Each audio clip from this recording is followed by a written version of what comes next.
achieved. So last time out for the most recent event, UFC on ESPN4, which I self-admittedly didn't do too well, 6 wins, 7 losses, there was a guy who came on my YouTube channel and posted a comment that never actually made it to the front end. YouTube had flagged it and asked me if I wanted to post it or not. But ultimately, I kind of maybe I should have let it through. He was boasting about his prediction capabilities, talking about how in 2019 he was 64-1 predicting UFC fights. That's fantastic. That's damn impressive. Now, at the same time, you have to understand there's been almost, 282, 283, maybe even 290 at this point, UFC fights that have transpired in 2019. So when you're only predicting 65 of them, there's some significant cherry picking going on, which is fine. Additionally, though, when you post that type of prediction prowess, I want to see where you're posting these. I want to see a website, some type of username on some account, on some site where you're tracking your picks and posting them. My picks are all available on my website. You guys know my picks. You guys know who I'm backing, and you know when I have a good night, you know when I have a bad night. My records are all posted and available to see. You can check everything out. If you want to come on my channel and talk trash and tell me I'm an amateur predictor and I'm garbage, and he put down a couple other guys like Brandon K and a couple other predictors who are quite good as well, and do this for fun. If you want to come on and shoot that type of cannon off across the bow, you better be able to back it up with some history, with some whatever you want to call it. Again, no problem if you disagree with my picks, but again, if you're going to call me amateur bullshit predictor, you better be ready to go and show me how much better you are than me and how much more successful you are than me, and that's fine. There's going to be people out there, there's all kinds of people who are better at this than I am. But hey, it is what it is. I found it comical at best, and again, when I did some background information, there was absolutely jack shit there. If he's listening, or he or she or whoever's listening to this, and you are the next coming of Jesus the Predictor, or whatever you want to call it, fantastic. I look forward to making a ton of cash off your picks. Please post away as often as you possibly can. But don't jump on my coattails. That's all I'm asking. Don't be an asshole and jump on my coattails. You want to post your picks and gain fame, go for it. But be nice.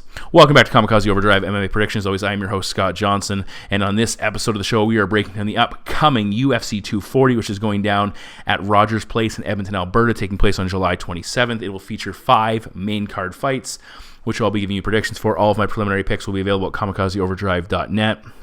This is not an awesome card. I looked at this card when I first saw the lineup. I thought, well, there's something missing, like a solid, I don't know, either co-main event to push Cyborg down one, or just another good fight is missing, or 2 good fights is missing from the main card. Because I feel, honestly, 3 of the 5 fights on the main card could easily be prelims if you really look it over. So that's a little bit unfortunate. The main event's fantastic, and we'll see how it plays, and we'll talk about it in a bit. I'm coming off, like I said, a 6 and 7 night on the Dos Anjos card. Again, I got Leon Edwards right, I got Walt Harris right. The Greg Hardy fight sucked. So did the Dan Hooker matchup. He did the one thing I was afraid of, which is knock James Vick the fuck out. Arlovsky looked fantastic, even though I was on Rothwell. I thought the Caceres decision was incorrect. I thought Peterson pressured him enough, landed some takedowns, did more. Caceres kind of backpedaled. What else was there? I couldn't believe Sam Alvey thought he won that matchup. I didn't do so on the first 2 fights of the night, which was, not a lot to go on there. Either way, 6 and 7 is my poorest event I've had in quite a while, even though I felt pretty good about a lot of my stronger predictions. It just didn't work out. The nice thing is, with the current UFC schedule, which basically is every weekend with the exception of 1 or 2 weekends, we're right back on the saddle. I don't know, nose to the grindstone, something like that. We're kicking it in. We're trying to pick it off. My bet packs will be available for $15. You can subscribe and save yourself a few bucks for the next essentially the rest of July and all of August. And you can follow me on Twitter at KO_predictions. Make sure you like and subscribe to my YouTube channel. And please click that little bell thing, apparently. And again, I keep hearing people talk about this in other YouTube videos, and I always forget to mention it. That way, when my video goes up, you get a notification saying, hey, this guy's posted a video. Come check out his picks. And feel free to comment, say what you want to say, be nice about it, or at least, if you're going to criticize, be constructive. All right? We'll do our best from there. And again, I might fire back. I might not. We'll see how things go. I always enjoy seeing the positive and comments, and even the negative stuff that at least is done in a respectful manner. On that note, let's get to our first main card prediction. So the first pairing on the pay-per-view transpires in the UFC's middleweight division as Canadian Marc-Andre Barriault, 11 wins and 1 loss, takes on Polish fighter Krzysztof Jotko with a current record of 19 wins and 4 defeats. Jotko, a formerly ranked middleweight, Barriault, I believe, a former TKO middleweight champion. Jotko had won 6 of 7 at one point in the UFC. He was a ranked fighter. He lost that split decision to David Branch, and then he had back-to-back knockout losses against Uriah Hall and Brad Tavares, but recently won a fight in Russia against a debuting and fairly underrated or unheralded fighter to get himself back in the winning track. For Barriault, he had won 8 consecutive bouts before stepping in on a short notice opportunity to make his UFC debut. In that matchup, he took on a fairly durable and tough challenge in Andrew Sanchez and lost an entertaining decision. Both guys are 6'1", 3-inch reach advantage for Jotko, and for Barriault, he is the younger fighter by a year. Now, Jotko, he's proven himself a fairly effective grappler, at least earlier in his UFC run. He can work in the clinch. He can do a lot of grinding. Decision-heavy record for the most part.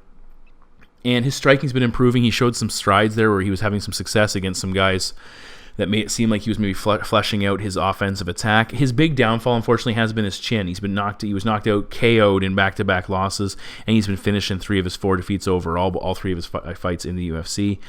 He is coming off a 4 takedown performance, which is the best in his UFC run, where he completely shut down his opponent's offense, limited him to single digits in striking total. So that was very impressive there. Prior to that, though, again, when he fought Hall, he absolutely dominated Hall on the mat in the first round, and then he got knocked out when they got back to the feet in round 2. For Brad Tavares, he just looked out of place, out of sorts, really had a lot of issues. He went 0 for 3 in his takedowns, and eventually, after getting pieced up for most of the fight, he got knocked out in that one again. But when you go back and you look at his resume, it really hasn't aged that well. He had success against opponents that were either really past their prime, guys like Talis Latis, or they were simply unable to deal with his takedown and clinch pressure because they didn't have the skill set to handle it. Now, for Barriault, he was taken down early by Andrew Sanchez. He put up some decent resistance. He eventually got stuck on his back at one point in the fight. He was trying to get up. He didn't have a lot of success getting up, but eventually did get back to his feet, and that's important against a good wrestler and ground fighter like Andrew Sanchez, who's made a UFC career out of grounding guys with his wrestling.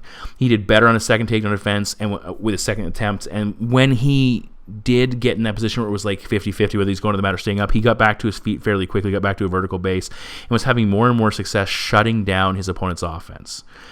Specifically the wrestling. He had some issues in the regional scene in this category, which gave people concerns, gave people pause, and really directed them towards taking Sanchez.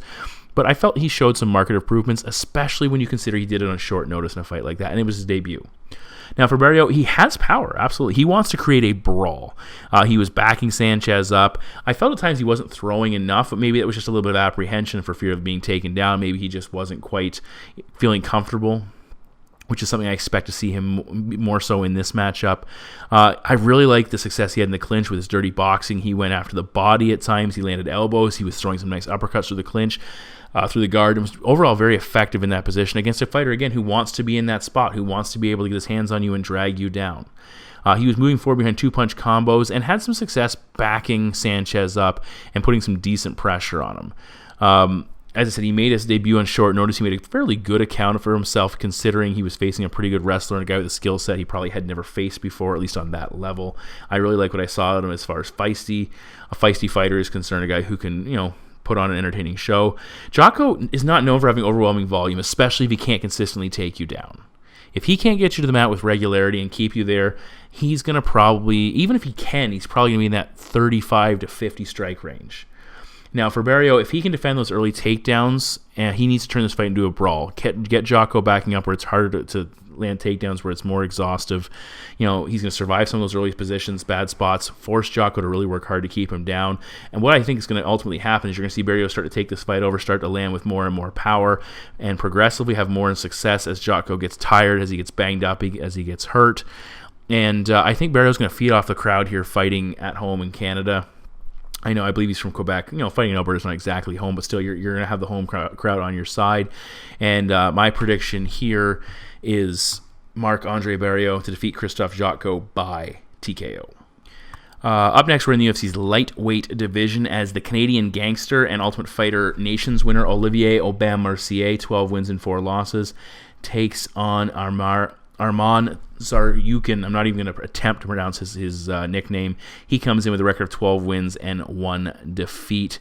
Now, for OAM, he's lost back-to-back fights to Gilbert Burns and Alexander Hernandez, who we just saw on the weekend put together a fairly subpar performance but get a victory anyway. He had a 4-fight winning streak prior to that and was 7-2 in the UFC, so off to a pretty good start until he hit that little struggle fest in those two matchups. For Tsarukyan, he debuted at home in Russia. He's from Georgia, but he's fairly close to home there. He lost a decision to a very capable fighter, Islam Makhachev. Debuted, I believe it was short notice, and did so in the co-main event, so lots of pressure there. He had won 12 consecutive fights prior to that, including a trio of wins over UFC veterans, Junior Sunsao, I believe, mixed in there. Felipe Olivier also, and I'm missing the third one, Japanese fighter. But either way, some fairly good competition prior to coming to the octagon. Physically, both guys 5'9", 2 inch reach advantage as far as Tsarukyan, and he's the younger fighter by 7 years. Now, as I said, OAM, he started 5-1 when fighting inside the octagon in Canada. He's Canadian. He's from Quebec as well. But he has lost 2 in a row in his home country. So there's a lot of pressure there to get the job done. He's fought once in Alberta where he lost. And for Tsarukyan, he is fighting outside of the Russia, China, that regional area for the first time ever. First time coming overseas, as far as I can tell by his record. If that's not the case, please post in the comments, but I went as far as I possibly could. Didn't see any United States tenure on his record. Now, Tsarukyan throws a kick-heavy attack when he's standing, but he did come out looking for takedowns against Makhachev. He ultimately got taken down during the exchange. A lot of clinch fighting in that matchup, back and forth, and Islam is a very difficult guy to handle in that position. Good back and forth. Tsarukyan basing his grappling out of Sambo. From a Sambo background, but good scrambles. He's very difficult to hold down. He used the body lock a lot to try and control Islam, and back and forth in that position as well. He showed good balance in the clinch-based takedowns. He's up quick. He's, again, hard to control, and he will attack submissions. He likes that Kimura if he gets put down on the floor to try and sweep or force his opponent out of a position where they feel comfortable, where he can get back up. His gas tank, again, looked fairly good. He did slow in the final round, which kind of allowed Makhachev to kind of put a stamp on this fight. But again, that constant pace and transitioning, it was fairly successful, fairly consistent, even in defeat. He never allowed Makhachev to really cement that position, which is important against a guy like Aubin-Mercier not to allow that to happen. Now, OAM should put up a fairly good challenge in the fact he comes from a judo and jiu-jitsu background. He's very good on the mat, lots of takedowns from the clinch. He likes that position. Once on the ground, he's got very good top control. He's got an excellent back mount. 7 of his 8 wins have come by rear naked choke. So again, that's a position you do not want to allow him to get into. He did give up just 1 takedown over the first 9 times he entered the octagon. Very impressive. But over his last 2 fights, he's been taken down 7 times by Hernandez and Burns, 2 very good grapplers, guys he ran into who basically took it to him and realized that if you can get on top of this guy, he's not nearly as effective. Now, in that transitional period when you're going for takedowns, when you're kind of scrambling it out, that's where you have to be careful. You don't screw up and wind up on your back, or better yet, wind up with Olivier on your back. But either way, they took it to him and had a lot of success. Now, on the feet, the French-Canadian got hurt by Burns. He was dropped. He survived. His striking is still improving, but it's very much still a secondary aspect of his offense. Olivier, he's got decent kicks, but again, not enough volume to make it work on the feet. He can't, if he can't augment his striking with takedowns, or more importantly, augment his takedowns with striking, it's just he's not nearly as effective a fighter, and it's very difficult for him to grind out a decision in that sense. Olivier, he's fighting at home, as I mentioned. He has lost back-to-back fights, which should put him in a point of desperation. He realizes 3 consecutive losses, especially at home, does not bode well for him in one of the deepest weight classes in the division. For Tsarukyan, he's fighting away from home for probably the first time ever in his UFC career, in his professional career. And we've seen multiple times where a fighter comes in, and the guy that's Lando Venata is a guy who comes to mind. He came in, he had a great performance in his. Actually, another one we just saw recently in the last. On the last card was Jin Soo Sun. Both those guys had great performances in their short notice debuts, one against Tony Ferguson, one against Peter Yan. Great expectations heaped upon them, saying, hey, once they fight guys that are more on their level and allow them to kind of get full training camps, they're going to put better performances together, and they've really struggled since. I know Lando picked up a win or 2 along the way, and Sun had a good performance, just not a winning performance on the weekend. But again, the dynamic changes significantly. Suddenly the pressure's on you, especially when you come in as the favorite. The pressure is on you to perform. The expectations are on you, and it's hard for some of these guys to do so on this level. So you wonder if that will impact Tsarukyan, who is having a lot of just a lot of people talking about him very well. A lot of hype being heaped onto him because of his performance against Makhachev in a losing effort. If he gets put in some bad spots, mainly on his back, I think OAM can absolutely rip him up with his jiu-jitsu and his judo. Junior Sunso had some success doing that on the floor in their regional fight, but that's a big question here. I think Tsarukyan's blend of solid kicking offense and pretty good takedown defense, the ability to scramble out of clinch-based takedowns, is going to make it very difficult for Olivier to control him in the clinch. And I think what we're going to see is OAM's going to tire as this fight goes. I think Tsarukyan's going to find more success defending takedowns and actually land more offense. And don't even be surprised if you see Arman start to get on top more frequently. Again, I like Olivier. He has the ability to win this fight, but it has to be in a certain position in order for him to do that. And I think it's going to be tough for him. So my prediction is Arman Tsarukyan to defeat Olivier Aubin-Mercier. I'll take Tsarukyan by decision. The midway fight on the pay-per-view is a matchup that, while it might not have the big name value that a lot of people would expect from a pay-per-view, it certainly should be an entertaining matchup. We're in the UFC's welterweight division as Geoff Hands of Steel Neal, 11 wins and 2 losses, takes on the hybrid Niko Price with a current record of 13 wins, 2 losses, and 1 no contest. Now, Neal is undefeated in the UFC, including 2 finishes and a one-sided decision over Belal Muhammad, and when you can beat Muhammad as effectively as Neal did, that's pretty damn impressive. His last loss came all the way back against middleweight Kevin Holland back in 2017 on the regional scene. For Niko Price, he scored a brutal knockout of Tim Means. Hit him so hard it broke. Is it fibula? I don't know. Fibula, tibia. One of those things. My wife's a nurse. I should know this. Either way, he fucking hit him hard and knocked him out. Prior to that, he had a brutal knockout loss against Al Hassan. He has finished all 5 of his UFC victories as well, which is noteworthy. So we are in for a banger of a matchup here. Physically priced, 1 inch taller, level 1 inch reach advantage, and he is the older fighter by a year. Now, looking at Geoff Neal first, he is a very technical striker. He keeps his hands up, he throws with power, he's got a brutally crushing piston of a straight left, and the one thing he does very effectively is he cuts off the cage. He's able to stay in your face, pressing forward, limiting your movement both side to side and backwards, and that's what makes him that much more effective with his pressure. He's got some very heavy low kicks, he throws hard body punches. I'd love to see him go to the body more often, especially with his kicks and his punches, but yeah, that's something they're effective, just we want more of them.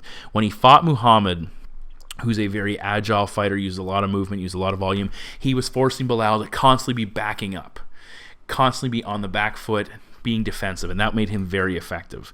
He showed good takedown defense early against Belal, who was looking to put him on his back. His hips were just incredibly strong, and at one point Belal had him dead to rights, had him taken down, and Neal posted with one arm, controlling both his weight and Belal's, popped himself back up, and got back to his feet.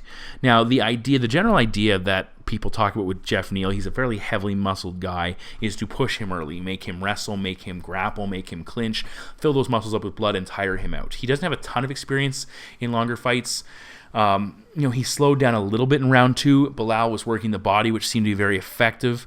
But again, because Neal's hands are in the right place, because they're up, he's very good at countering. So if you're going to go low with kicks or go low with body punches, you better be ready to get your guard up very quickly, because Neal's going to come back with over the top with some type of powerful counter strike. Even when Belal was pushing, we still saw Geoff Neal doing things that were effective, landing strikes that had Belal backing up a little bit and second guessing his ability to push forward. As I said, Neal has finished 8 of his 11 wins. He is coming off, like I said, a 3-round decision victory. The first decision win of his career, I believe, which showed he can fight deep. And he dropped Belal in the 3rd round. He hurt him. He nearly got him out of there in the final round. So it shows he carries his power deep into fights, even if people expect him to be a little bit more tired and less effective as the matchup goes along. Now, for Niko Price, he's very tough. He's relatively durable. He's a creative, very smart fighter. He works exceptionally hard, and he has to be. He's not the best athlete in the world, and the guys he trains with will tell you he's not the best athlete in the world, but he's got a great work ethic, and he fights very intelligently. He's a very incredibly smart fighter. He came into the UFC as a guy with mainly knockouts on his record and decisions, and he picked up a couple submission wins for guys who were just vulnerable on the ground. Brandon Thatch and George Sullivan are the 2 guys that come to mind, guys that have big gaps in their grappling defense, and he took them down and submitted both of them. And that tells you that he's a fighter who is able to analyze, identify weaknesses, and exploit them. He's not too proud to go after something that's going to get him a victory. If that's what it means, going out of his element of comfort, or at least his perceived comfort zone, he'll go get it, and that worked well for him. We'll see if that works here for him. Now, when he fought Al Hassan, he got himself into some trouble. He started swinging, got backed up against the cage, had nowhere to go, and got knocked out brutally. He tends to reach a little bit when he's striking, overextend, and that could leave him open for some counter strikes from Geoff Neal. We did see him land some takedowns against Randy Brown. He had that ridiculously odd knockout win off his back where he just, hammer fisted inside the face and dropped him, which is a really weird knockout. You're probably never going to... It'll be very rare to see that again happen in the UFC. I would expect something similar here. I expect to see Neal look for a takedown inside the first round, probably the first half of the first round, if he doesn't have, measurable success on the feet.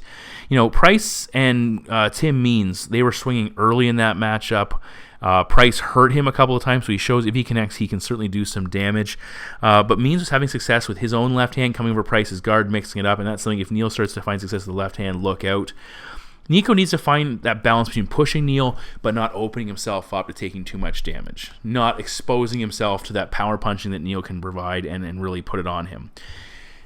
If Niko's to win this matchup, he needs to survive those early onslaughts and then take over if Geoff Neal starts to slow down. But that's a big if. We really haven't seen that type of failure out of Neal's conditioning. He really hasn't slowed down to the point where you're saying, oh, he's out of gas, and this guy, Bilal Muhammad's the type of guy, if you're going to have a cardio issue, he's going to be able to push you and take advantage of it. Maybe Price is just a little bit better in that situation. We'll find out here. Ultimately, I think Neal's speed and power, along with his ability to cut off the cage, will be major problems for Niko. He had a lot of pressure or trouble with the pressure and power of Razak Al Hassan. I think that shows up here as well. I think Neal hits too hard for Price, who is too willing to absorb damage on the feet to move into his striking zone, and my prediction is Geoff Neal to defeat Niko Price by knockout. In the co-main event of the evening, we're in the women's featherweight division as the former divisional champion Cris Cyborg, 20 wins, 2 losses, and 1 no contest, takes on the undefeated Canadian grappling ace Felicia Phenom Spencer, currently with a record of 6 wins and no losses. Now, Spencer won the Invicta featherweight title. I don't know if it's interim or not. Then she submitted Megan Anderson in her UFC debut, which is very impressive. I correctly predicted that upset. So she's undefeated, and she asked for this fight. And really, what other fight is there to ask for? Megan Anderson's the second biggest name in the division. You beat her. Call out Cris Cyborg. Huge opportunity, and she jumped on, and now she's in her second fight in the UFC. She's co-main eventing against one of the best female fighters of all time. Cyborg is coming off that title fight, brutal knockout loss against Amanda Nunes that cost her a title and really knocked her down a peg or two. It's her first loss in 14 years. She lost her pro debut and has been dominant ever since, almost untouchable until Nunes touched the fuck out of her. Physically, Cyborg 2 inches taller, though the same 68-inch reach. Cris is the older fighter by 5 years. Now, Cyborg versus Nunes 2 is a very interesting fight, probably the biggest fight in women's mixed martial arts right now. But it's hard to make that fight with Cyborg coming off a loss, and the UFC needs to find a way to kind of fire her momentum back up, get her back in the limelight. And even Dana White, currently in the media while I was preparing for this, is talking about how Cyborg's afraid to fight Nunes. Even though I believe Cyborg, is what I've seen, has said she wants that rematch, and she wants an opportunity to fight again. Cyborg, for the most part, knows that that's the money fight and that's her opportunity to get her title back, so we'll have to see how that plays out. But again, this fight, as far as I'm concerned, is being made to give Cyborg a chance to get a win and call for the rematch. And I really believe that had Megan Anderson beaten Spencer, Anderson-Cyborg would be the co-main event here in this matchup. And taking nothing away from Spencer, Anderson's just a slightly more marketable fighter, especially with Cyborg coming off that knockout loss. But again, if Cyborg gets this win, I think she calls out for the rematch, and she most likely gets it in the not-too-distant future. Now, we have to understand here, this is a post-title fight letdown scenario. Cyborg lost her title fight in the last matchup. And, the difference being is that in most divisions, for a lot of fighters, you lose a title fight, there are other people who are right there to take your opportunity and could put you months or even years away from getting a shot at the title again, or never. In this division, it's basically Cyborg, and then she just goes back through the door and walks back out, and she's in line for a title shot if she wins this matchup. So I don't know if it affects her. What it could be, it's her first loss in forever. It's a brutal knockout loss, and you have to wonder, is that sense of invincibility and vulnerability, is it gone? Is Cyborg realizing now, I can be hurt, I can be finished, I can be knocked out? Is Felicia Spencer looking at this saying, hey, she just got knocked out. If I touch her chin, she could go down again. We have seen plenty of good fighters, Chuck Liddell being a perfect example of that. Plenty of good fighters who at one point seemed almost unstoppable, almost unbeatable. Andrei Arlovski, another one.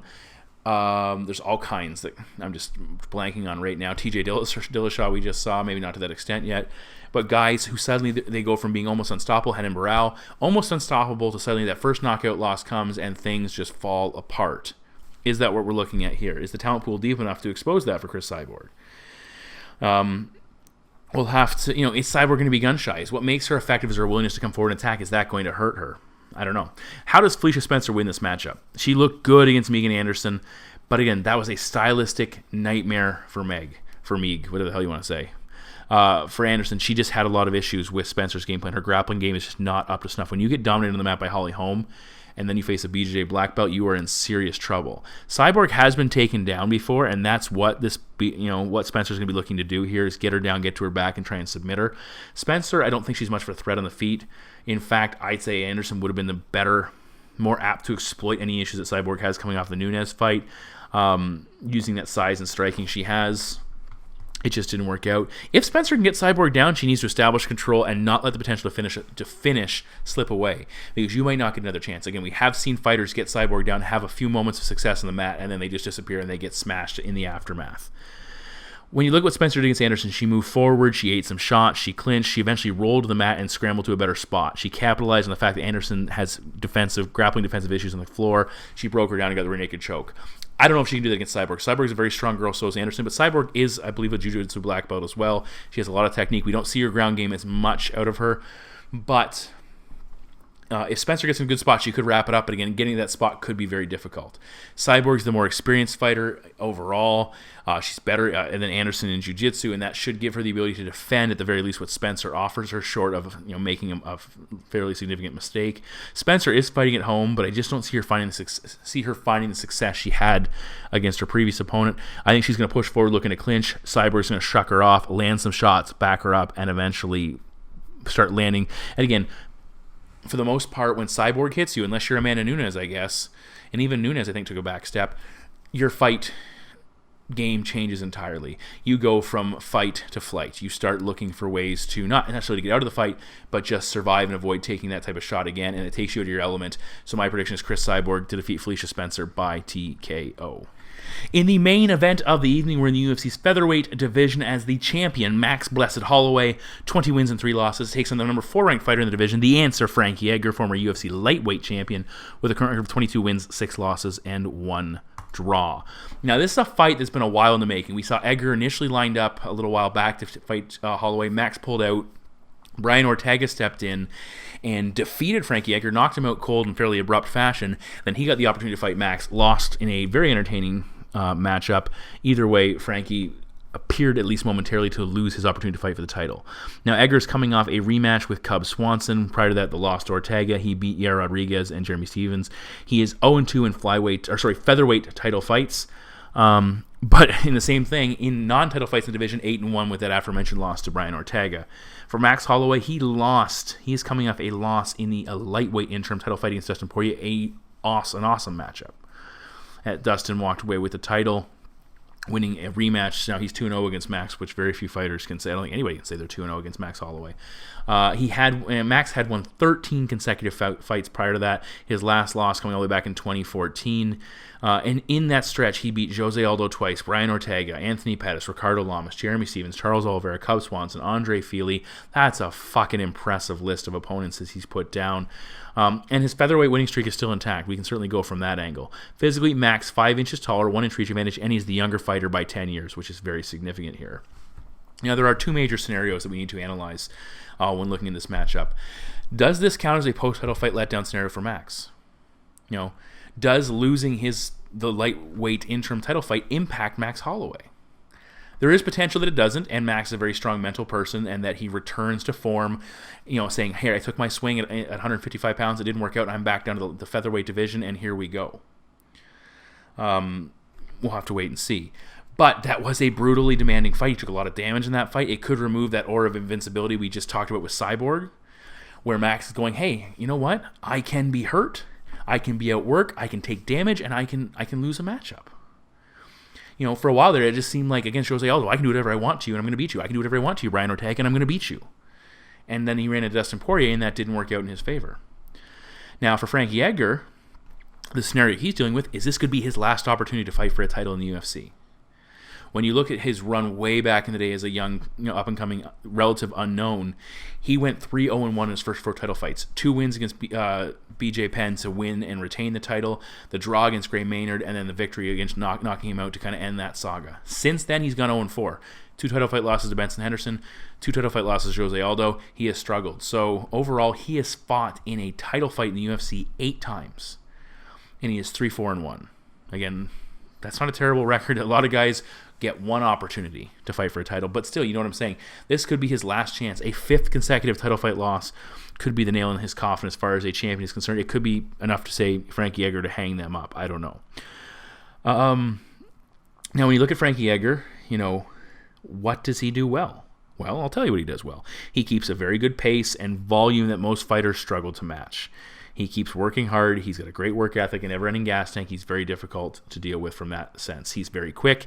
He uses a lot of movement, both in and out and lateral, which tends to allow him to avoid damage. That being said, it seems like at least once a fight, Frankie endures some type of,